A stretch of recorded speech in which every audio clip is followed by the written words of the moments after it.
এই ছেলে দাঁড়াও, এই ছেলে।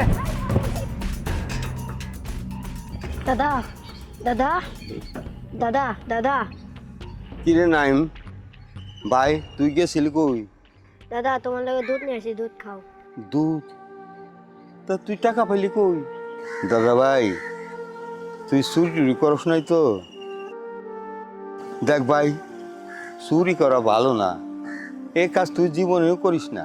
দাদা আমি কি করবো, আমি অনেকের কাছে খাবার চাইছি, কেউ আমাকে একটু সাহায্যও করবে। ভাইয়া 20টা টাকা দিবেন? তুই টাকা দিয়ে কি করবি? ও আমি এখন তোর টাকা দিয়ে আর তুই ওই টাকা নিয়ে যা ডেন্ডি খাবি না? ভাইয়া আমি ডেন্ডি কিনুম না, আমার দাদার লেগে খাবার কিনুম। তোর দাদার জন্য খাবার কিনবি না? তোর তো দেখতে ডেন্ডি খড়ির মতো দেখা যায়। যা দাদা, দেন না ভাই 20টা টাকা। এই ডেন্ডি খড়ির বাচ্চা, তোর কতবার করতেছে না? যা যা।